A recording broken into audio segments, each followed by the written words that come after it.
श्री सद्गुरु महाराज की जय।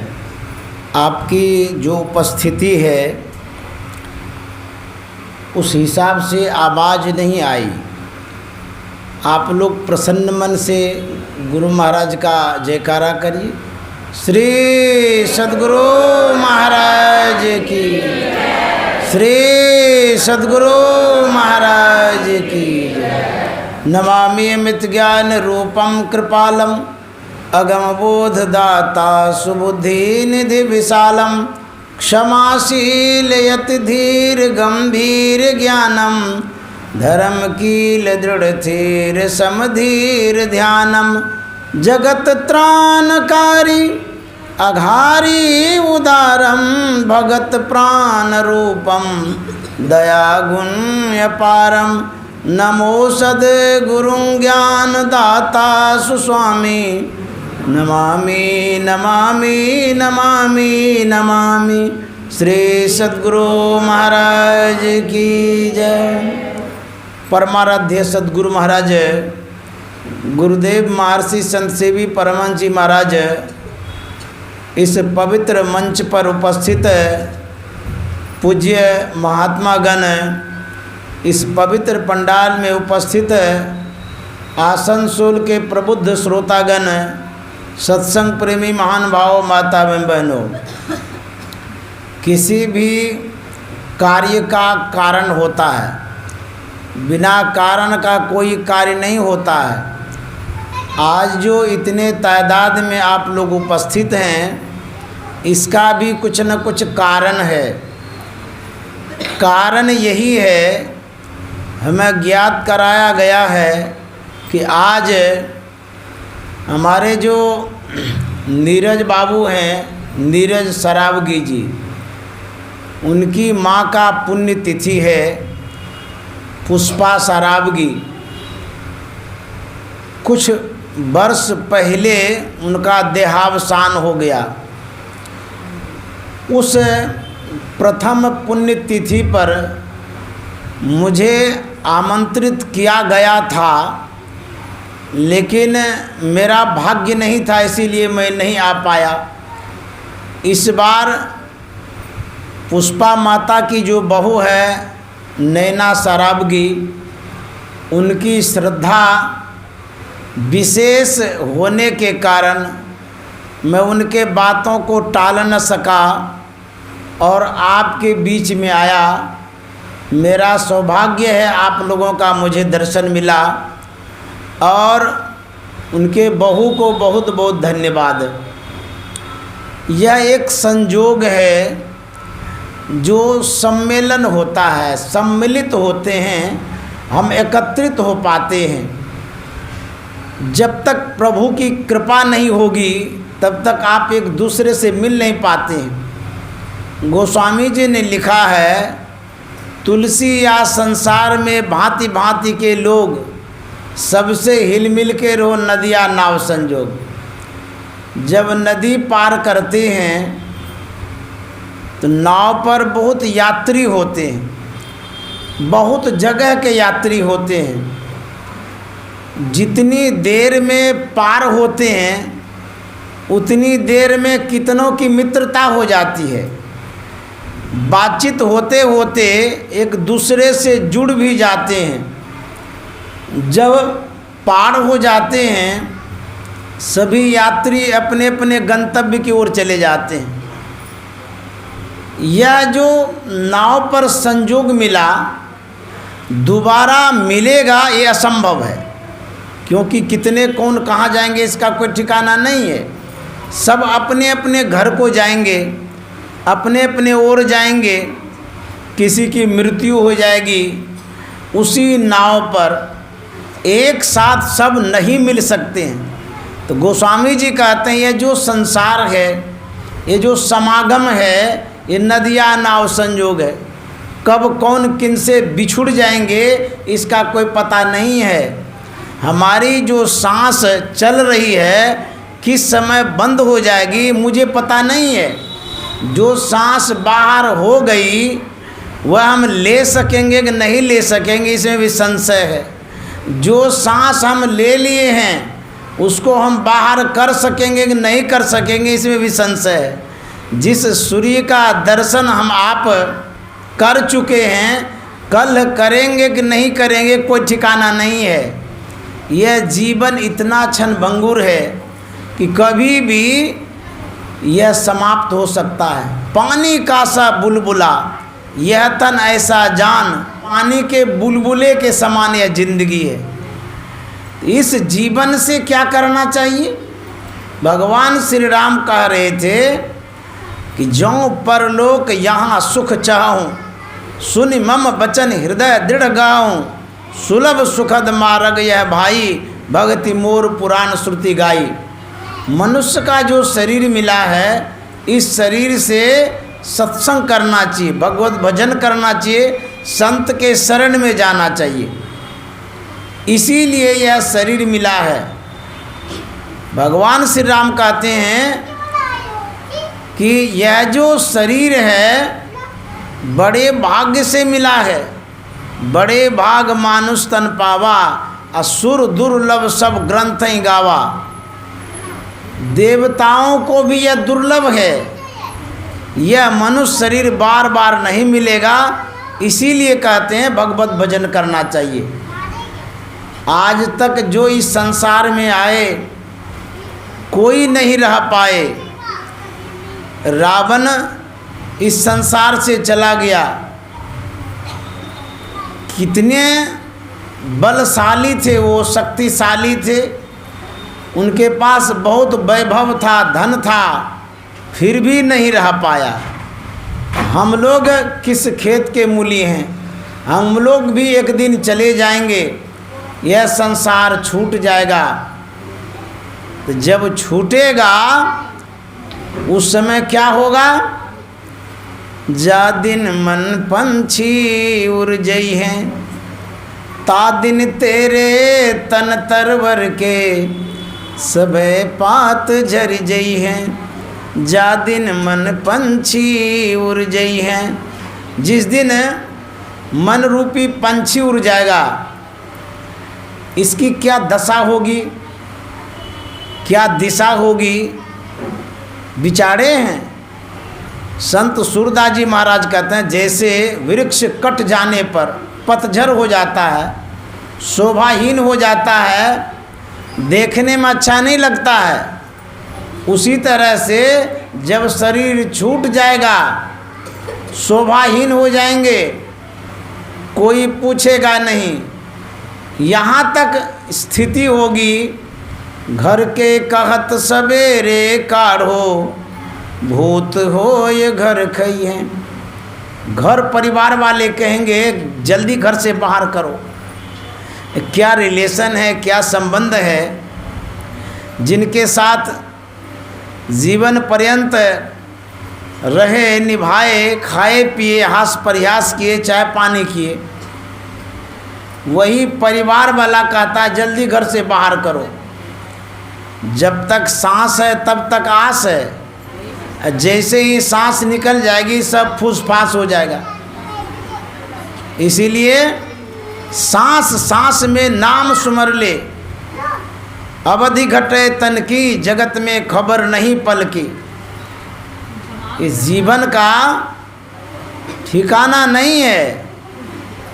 जो सांस निकल रही है इसको सत्कर्मों में लगाइए, सत्संग और ध्यान में लगाइए, नहीं तो ये सांस बंद हो जाएगी, उसके बाद कुछ नहीं कर पाएंगे। आँख से जब सूझना बंद हो जाएगा तब आप संत का दर्शन, भगवंत का दर्शन कर सकेंगे। कान से जब सुनना बंद हो जाएगा क्या सत्संग सुन पाएंगे? कोई कथा कहानी सुन पाएंगे? नहीं सुन सकेंगे। जब पैर कमज़ोर हो जाएगा आप किसी तीर्थ में नहीं जा सकते हैं। इस शरीर की ये स्थितियां हैं, इस शरीर की ये गतियां हैं। यह शरीर बालापन में आता है, युवापन में आता है, वृद्धापन में आता है। ये तीन गति है। बालापन में हम लोग खेल कूद में गंवा देते हैं, युवापन में संसार के पीछे पड़ जाते हैं, संसार को बढ़ाने में लग जाते हैं, और वृद्धापन में यह शरीर कमज़ोर हो जाता है, इससे हम कोई काम नहीं ले पाते हैं। बाबा साहब ने कहा था दुनिया वहम है, अभ्यास करो। यह संसार झूठा है, असत्य है, कहता अभ्यास करो, अर्थात ध्यानाभ्यास करो। परमाराध्य सद्गुरु महाराज जब शरीर छोड़ रहे थे, उन्होंने अंतिम उपदेश में कहा था सुकृत कर ले, नाम सुमर ले, हो जाने कल की, जगत में खबर नहीं पल की। शुभ कर्मों को कर लीजिए, इस जीवन का क्या ठिकाना है। आज हम पुष्पा माता के पुण्य तिथि पर सत्संग कर रहे हैं। वो जब जीवित थी, सशरीर में थी, तब भी मैं सत्संग में आता था। वो बुलाती थी, मैं सत्संग कर देता था। यदि समयाभाव रहता था तो कुछ देर के लिए ज़रूर वो बुला लेती थी, कहती थी 1 घंटा ही आ जाइए, थोड़ा सा सुना दीजिएगा, उसके बाद भोजन पानी करके चले जाइएगा। समय 3 बजे का सत्संग का हम लोगों का, उस समय हम नहीं आ पाते थे तो 10 बजे बुला लेती थी। 1 आध घंटा सत्संग करके उसके बाद भोजन करा के जाने देती थी। यही सत्कर्म है, यही शुभ कर्म है, यही मानव शरीर पाने का ध्येय है, उद्देश्य है। इसीलिए परमात्मा ने मनुष्य का शरीर दिया है। उन्होंने सत्संग किया, ध्यान भी किया, वो बराबर सत्संग से जुड़ी रहती थी, बराबर वो आश्रम भी जाती थी। मैंने उन्हें देखा है। और उनके घर में जो नैना देवी जी हैं, उनकी बहू, वो भी उनके साथ सत्संग करती थी, और उसमें वह संस्कार आया जो आज देख रहे हैं। उन्हीं का ये आयोजन है, उन्होंने ही सबको बुलाया है। बहू में ऐसा संस्कार वो डाल के गई है कि महात्मा को भी बुलाया, आप लोगों को भी बुलाया। यही सत्कर्म साथ में जाता और कुछ साथ में नहीं जाता है। संत महात्मा कहते हैं मास आसीन जगत बासिन, चेत चित में लाइए, जीवनो थोरो है क्यों, जगत में गफिलाइए, जीवनो थोरो है क्यों, जगत में गफिलाइए। गुरु महाराज कहते हैं मास आसीन जगत बासिन, संसार में रहने वालों को कह रहे हैं, ऐ संसार के लोगों, चेत चित्त में लाइए। संत जो कह रहे हैं, कान खोल करके सुनिए, ध्यान से सुनिए। जीवनो थोरो यह जो जीवन है क्षणभंगुर है, कब मर जाएंगे कोई पता नहीं है। जगत में गफिलाइए, मत गफलत में रहिए। यह शरीर छूट जाएगा, था पता भी नहीं लगेगा कौन कहाँ गया है, उसका लिस्ट है आपके पास।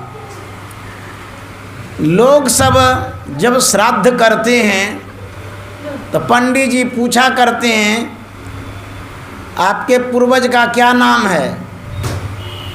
पूर्वज का भी पता नहीं है, फ़ोन करके पूछते हैं कि क्या नाम था, तब पता चलता है। तो कौन आपको रखेगा डायरी में लिख करके। देखिए, मरने के बाद कोई रिलेशन नहीं, कोई संबंध नहीं है, नाम तक याद नहीं रखेगा।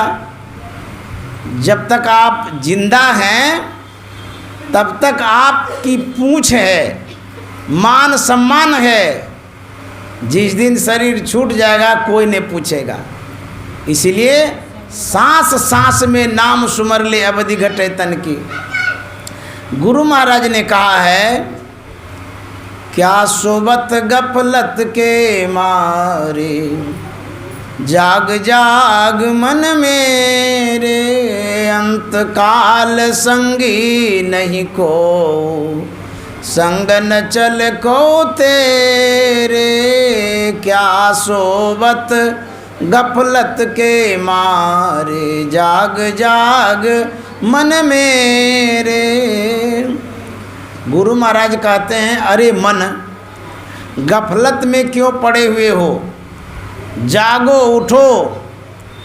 हम लोग रोज उठते हैं लेकिन शरीर रूप से उठते हैं। शरीर को तो रोज उठाते हैं, मन को नहीं उठाते हैं। मन सोया हुआ रहता है, तो मन को उठाने के लिए कहते हैं। यदि मन सोया रहेगा, बाढ़ आ गई तो, काल आ गया तो, काल अचानक मारसी ज्यों तीतर को बाज, उस समय क्या आप संभलने जाएंगे? बड़ा मुश्किल हो जाएगा उस समय। संसार में जो आसक्ति है, जो लगाव है, जो जीवन पर्यंत आप संबंध जोड़ करके रखे हैं, या जो कुछ आपने बनाया है संसार में, वह याद आएगा। उस समय रोएंगे, ख्यालों में रोएंगे। कितना करोड़ का घर बनाए, कुछ दिन ही तो रह पाए, अब जा रहे हैं यहाँ से। बैंक बैलेंस तो रहिए गया, कौन भोगेगा, कौन लेगा उसको। उसके बाद आप सोचते रह जाएंगे और संसार छूट जाएगा आपका। बच्चा बड़ा प्यारा लगता है, हमको भी लगता है, जिसका है उसको भी लगता है। लेकिन जो बातें मैं कह रहा हूँ, पास में हलचल होने से ख्याल बट जाता है, तार टूट जाता है। मैं बार बार कहता हूँ सत्संगियों को, बच्चे को भी लाइए सत्संग में, लेकिन मेरे सामने नहीं, आप अपने सामने में रखिए और समेट कर रखिए, सुनने दीजिए उनको। तो बच्चा सुनेगा, संस्कारी होगा। लेकिन जो सुनाने वाला है, उसी का ख्याल यदि कन्वर्ट हो जाएगा, बदल जाएगा, तब क्या होगा? जो सुनाने का वही नहीं सुना सकेंगे। इसीलिए बच्चे को पीछे में रखिए, उधर खेलने दीजिए। यह आपसे निवेदन है। ऐसा नहीं कहिएगा महात्मा को कोई बाल बच्चा है नहीं इसीलिए इस तरह से बोलता है। ऐसी बात नहीं है, सब तो हमारे ही बाल बच्चे हैं। गुरु महाराज की बात सुना रहे थे ना कि क्या सोबत गफलत के मारे, जाग जाग मन मेरे। मन को कहते हैं जगाने के लिए, उठाने के लिए, शरीर को नहीं। शरीर से तो उठते ही रहते हैं, मन सोया हुआ है। एक राजा था, बड़ा अच्छा उनके पास नौकर था, सभी सेवाओं को किया करता था। अंतःपुर में जो भी कार्य था सब संपादित करता था। राजा के शयन कक्ष में जाता था, वहाँ भी सेवा करता था। बड़ा अच्छा नौकर था। जब राजा साहब के शयन कक्ष में जाता था, उनके बिछावन को लगाता था, तो राज सुख जब मिलता है तो कहना ही क्या है। तो राजा का जो बिछावन था बड़ा मुलायम था। उसको जब स्पर्श करता था, एहसास करता था, बाप रे कितनी मुलायम सैया है। राजा साहब सोते होंगे, कितना अच्छा लगता होगा। नौकर आदमी कहाँ से सो सकेंगे, मन में होता था। एक दिन की बात है, राजा साहब को कोई कार्य विशेष हो जाता है, अंतःपुर में सूचित करता है कि मैं आज बाहर जा रहा हूँ, दूसरे दिन आऊँगा। जितने दरबारी थे, नौकर चाकर थे, सबको कह दिया कि मैं जा रहा हूँ बाहर, कल परसों आऊँगा, कोई काम विशेष हो गया है। कह के वो चले गए। जो नौकर था उसको सूझा, उसके मन में हुआ कि यही एक समय है, राजा साहब तो बाहर गए हैं। रोज़ सोचते हैं कितनी मुलायम सैया है, कितनी मुलायम सैया, आज सो के ही देख लेते हैं, आज कोई तो है नहीं, सब काम कर लिया। उसके बाद राजा साहब के कक्ष में गया, वह उस पर सोता है, कभी सोया था नहीं, हट्टा कट्टा शरीर, वह जो सोया खर्राटा लेके सोने लगा। और राजा साहब की जो चादर थी वो ओढ़ लिया था। सुबह से लेकर के शाम हो गई, काहे के लिए उठेगा, कौन उठाएगा उसको? राजा साहब के शयन कक्ष में कौन जाएंगे? राजा साहब तो बाहर गए हैं, सो रहा है वो। संजोग ऐसा होता है, जिस काम से राजा साहब गए थे उसी दिन वो काम हो गया, घर लौट आए। गए अपने शयन कक्ष में, तो जैसे ही प्रवेश करते हैं देखते हैं कोई सोया है। राजा साहब के मन में होता है कौन सोएगा, मेरी रानी सो गई है। आवाज़ देता है कि अरे उठो, हम आ गए, अभी तक तुम सोई हुई है। कहाँ से उठेंगे, गहरी नींद में थे। फिर आवाज़ देते हैं उठो, हम आ गए, अभी तक तुम सोई हुई है, इतना देर हो गया, कितना काम करती हो जो सोई है अभी तक, फिर भी नहीं उठे। राजा साहब सोचते हैं आज तो देखते हैं घोड़ा बेच के सो रही है, उठती ही नहीं है, बात क्या है। जोर से धक्का लगाता है, जैसे धक्का लगाया नौकर की नींद खुली, चादर हटाते हैं, देखते ही राजा साहब है। और राजा साहब देखते हैं तो नौकर है, हम सोचे कि रानी सो गई है। इतना गुस्सा आया, डंडा लिया, नौकर को पीटना शुरू किया। पीटते पीटते राजा साहब का हाथ दुखने लगा, फिर पीटना छोड़ दिया। तो जब पीटना छोड़ दिया तो नौकर कहता है कि राजन, हम तो इस बिछावन पर कुछ देर के लिए सोए, तब तो मुझे इतनी मार लगी, जो बरसों से इस बिछावन पर सोते आ रहा है उसको कितनी मार लगेगी कोई ठिकाना नहीं है। क्या सोवत गफलत के मारे, जाग जाग मन मेरे, अंत काल संगी नहीं को, संग न चल को तेरे। यह धन धाम कुटुंब कबीला, सब स्वार्थ के चेरे। यह धन धाम सब स्वार्थ के चेरे, अपने अपने सुख के साथी, अपने अपने सुख के साथी, हेर न को सुख तेरे। जाग जाग मन मेरे, क्या सोवत गफलत के मारे, जाग जाग मन। गुरु महाराज कहते हैं यह धन धाम कुटुंब कबीला, सब स्वार्थ के चेहरे। यह जो धन है, धन किसे कहते हैं? धन का बहुत प्रकार है, बहुत प्रभाव है। धन आप उसे कहते हैं जब हाथ में रुपया आता है, उसको धन कहते हैं। लेकिन उसका बहुत रूप है। रुपया को भी धन कहते हैं, घर को भी धन कहते हैं, घर में जितनी सामग्री है उसको धन कहते हैं, जानवर को भी धन कहते हैं, जमीन को भी धन कहते हैं। धने धन है, कहते हैं यह धन। धाम, धाम मन घर होता है। यह धन और धाम कुटुंब जो आपके परिजन हैं, कबीला जो आपके पास बहुत तादाद में जगह जमीन है, बासा है, कहते हैं सब स्वार्थ के चेहरे। यह धन धाम कुटुंब कबीला, सब स्वार्थ के चेहरे। यह आपके साथ जाने वाला नहीं है। लेकिन बहुत ऐसे महात्मा हैं जो वैराग्य की बात सुनाते हैं कि धन साथ नहीं जाएगा, लेकिन महात्मा के पास जो धन है वो साथ जाएगा। महात्मा के पास जो धन है वो साथ जाएगा। उनसे आप पूछिए कि आपके पास जो धन है साथ जाएगा? हम लोगों को तो कहते हैं साथ नहीं जाएगा। आप साथ ले जाएंगे? कोई साथ नहीं ले जाएगा।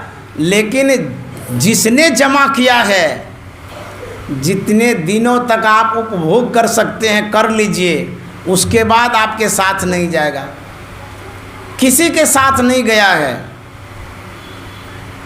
बाबा नानक ने कहा है, जगत में झूठी देखी प्रीत, जगत में झूठी देखी प्रीत, झूठी देखी प्रीत जगत में, झूठी देखी प्रीत जगत में, झूठी देखी प्रीत जगत में, झूठी देखी प्रीत।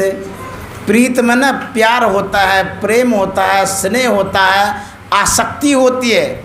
प्रीत के ही साथ आसक्ति भी रहती है, लगाव, अनुराग, मोह प्रेम के साथ रहता है।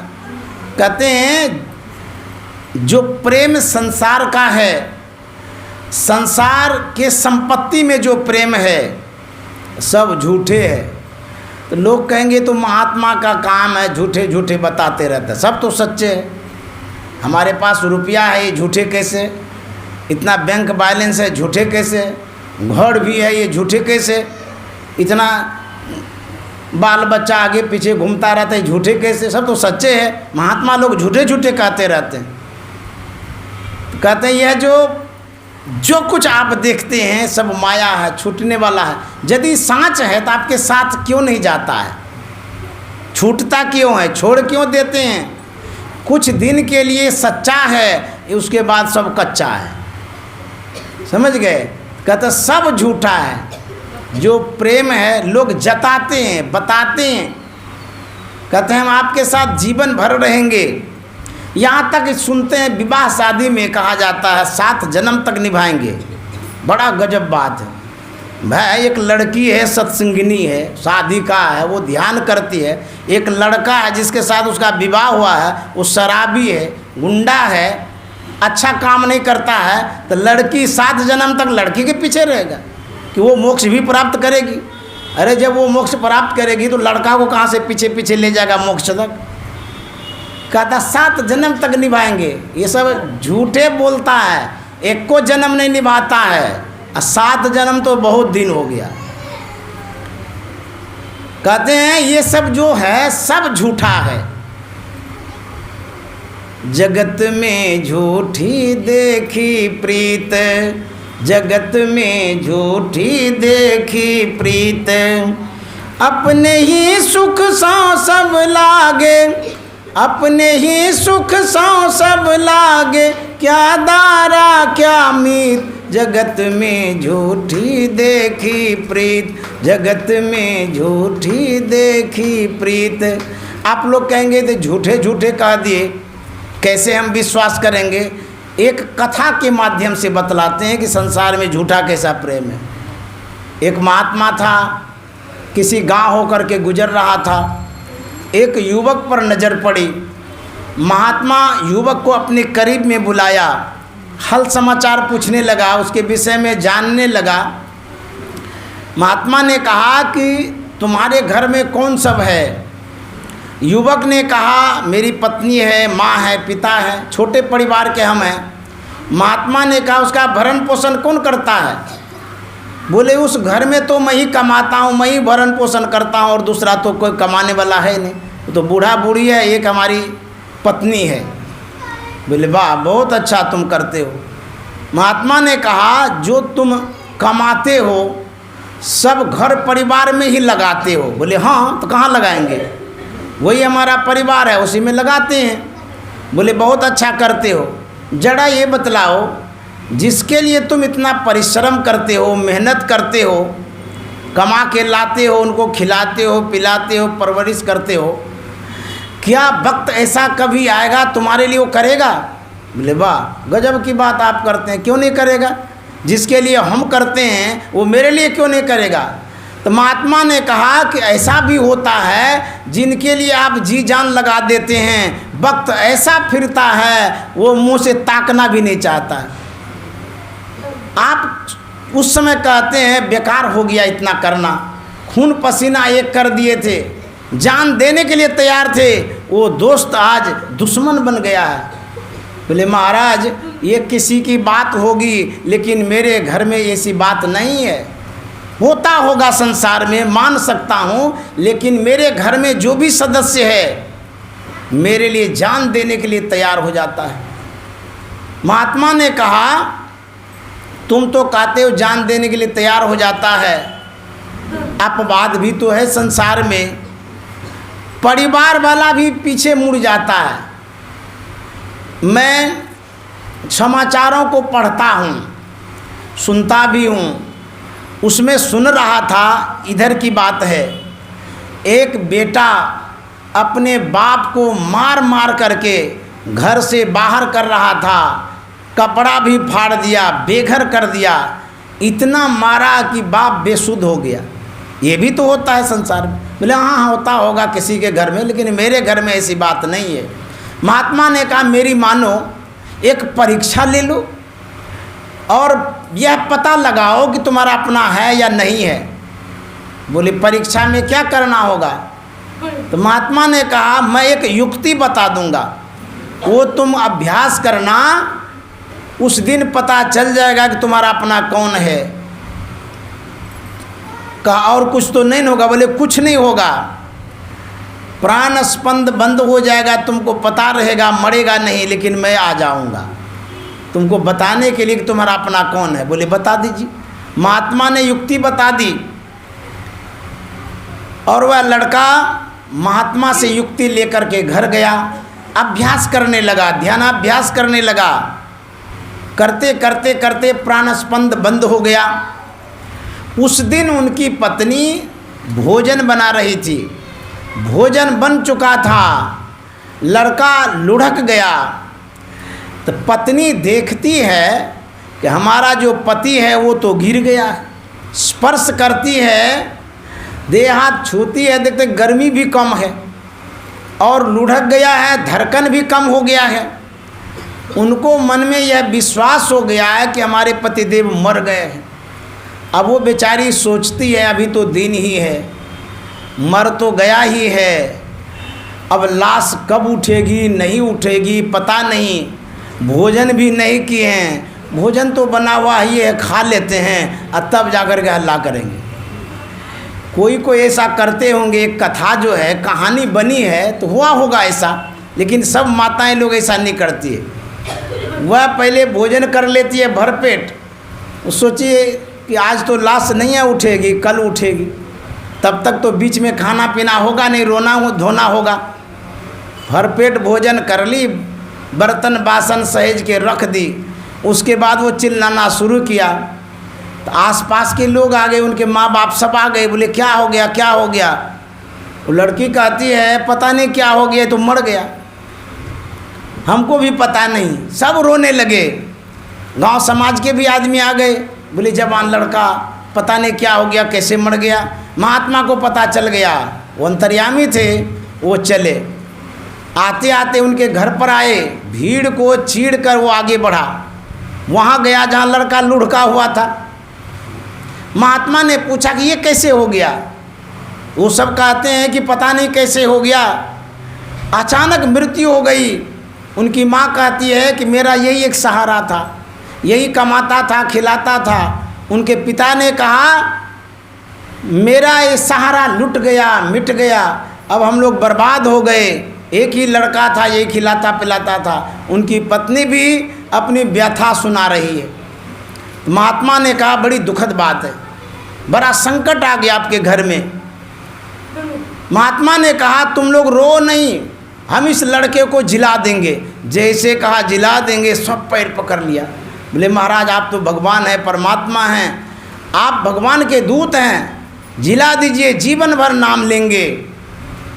सब पैर पकड़ लिया। तो महात्मा ने कहा पैर तो छोड़ दीजिए। बोले नहीं महाराज पैर कैसे छोड़ेंगे, सब जकड़ के पकड़ा है, खूब रो भी रहा है, बड़ा ही कर रहा है महात्मा का। महात्मा कहते कहते थक गए, कोई पैर नहीं छोड़ा।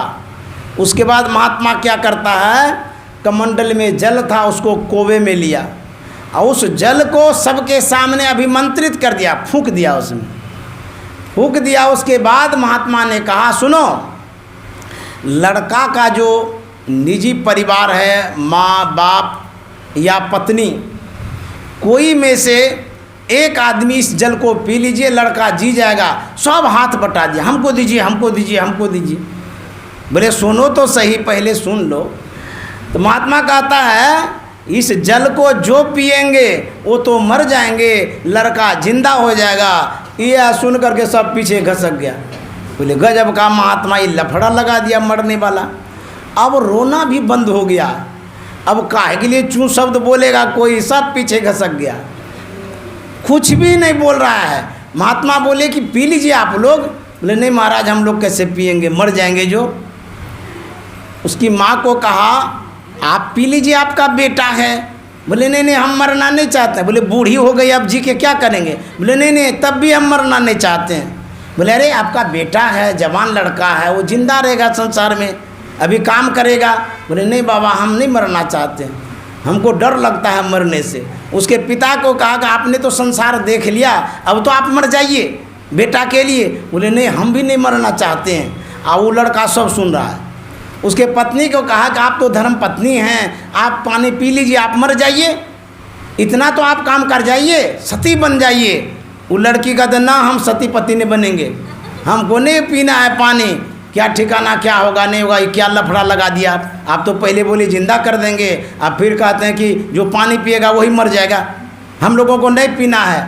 सब दूर दूर में हो गए।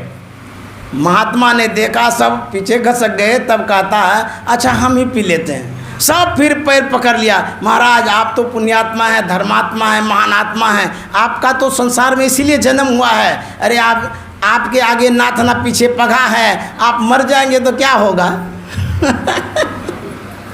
देखिए कैसा संसार है, अपना मरना नहीं चाहता है। कहते महात्मा मर जाएगा तो क्या होगा, ना बीवी है ना बच्चा है, कौन रोने धोने वाला है। तो महात्मा जी ने पी लिया।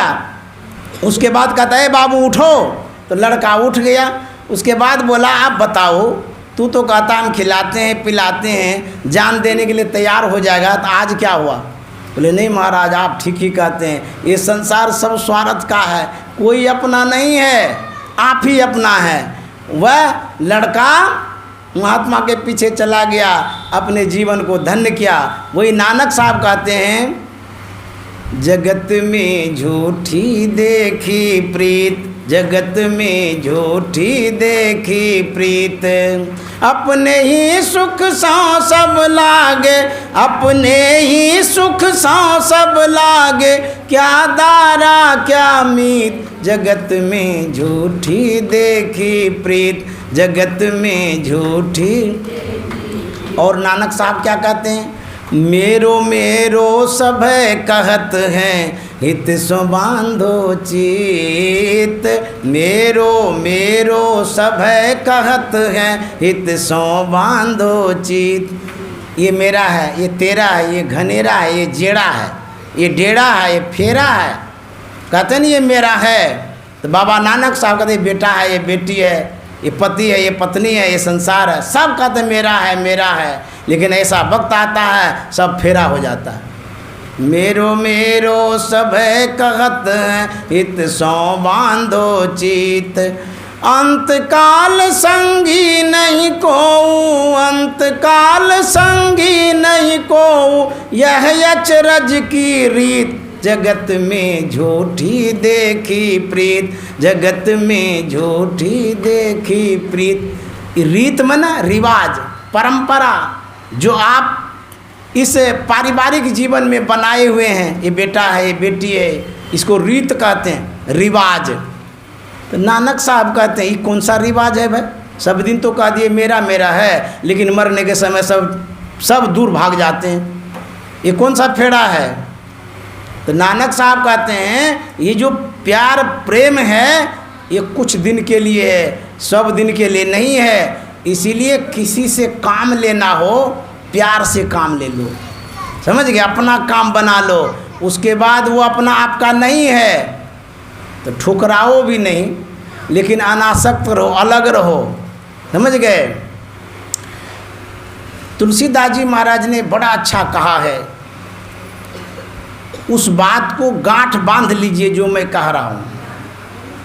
उन्होंने कहा है यदि आप संसार में सुख चाहते हैं, प्रसन्न से रहना चाहते हैं, प्रतिष्ठा से रहना चाहते हैं, तो करना क्या है?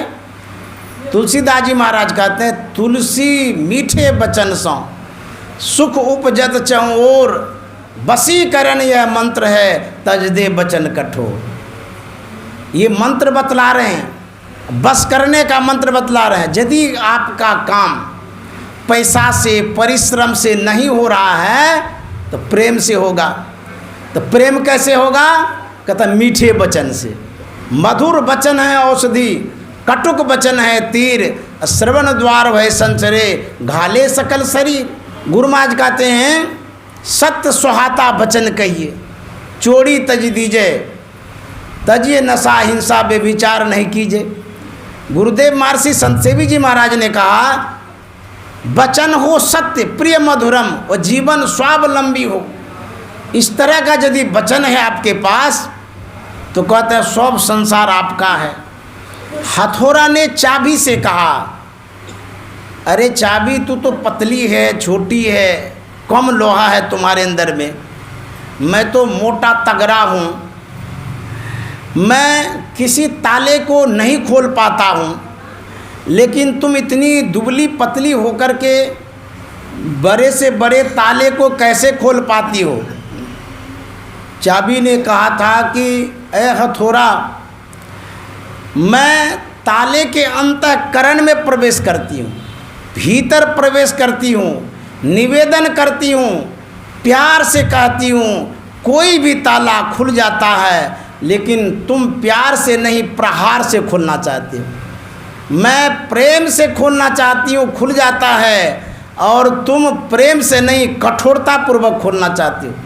तो प्रेम जो है बहुत बड़ी चीज़ है। गुरु महाराज ने कहा है, प्रेम भक्ति गुरु दीजिए, बिनवों कर जोरी, पल पल छोहन छोड़िए, सुनिए गुरु मोरी। यह मांग गुरु महाराज की है। सब कोई प्रेम की मांग करिए, भक्ति की मांग करिए, और सबसे हिलमिल के रहिए। यदि हिलमिल के रहिएगा तब नाम लेगा। आज पुष्पा माता को क्यों याद करते हैं? वो जब भी जाती थी दान भी करती थी, पुण्य भी करती थी, धर्म भी करती थी। कभी कभी आश्रम में कुछ न कुछ वो बांटती रहती थी, और बात भी करती थी तो प्रेम से करती थी, हिलमिल के करती थी, इसीलिए सबको अच्छा लगता था। मैं श्रद्धांजलि अर्पित करता और भावांजलि अर्पित करता हूँ। मैं गुरु महाराज से प्रार्थना करता हूँ, उन्होंने जो भक्ति की है उस भक्ति के अनुरूप उनको अच्छा लोक मिले, और उनकी भक्ति आगे बढ़े, मुक्ति को प्राप्त करे। उनके जो सुपुत्र हैं आदरणीय हमारे नीरज बाबू, नीरज सराबगी जी, उनके लिए भी शुभकामना करता हूँ। वो भी अच्छे से रहें और इसी तरह से सत्संग कराते रहें। और मूल में जो माता जी की बहू है नैना सराबगी जी, बड़ी श्रद्धा है, बड़ी निष्ठा है, बड़ी साधु सेवा इनके अंदर में है। बहुत भाव से बुलाती है, सेवा करती है। सभी कार्यक्रमों पर इनका नज़र रहता है, कौन आ रहे हैं, कौन जा रहे हैं, किन के लिए क्या आवश्यकता है। इनकी बुद्धिमत्ता को मैं सराहता हूँ और इन्हें भी धन्यवाद देता हूँ। ये भी भक्ति में बहुत आगे हैं और आगे बढ़े, इसी तरह से सत्संग कराती रहे और करती रहें। उनके लिए भी शुभकामना मंगल कामना करते हैं। उनके जो सदस्य हैं, उनके परिवार में जो कोई हैं, सबके लिए गुरु माँ से प्रार्थना करता हूँ, सब खुश रहे, प्रसन्न रहे। श्री सद्गुरु महाराज की जय।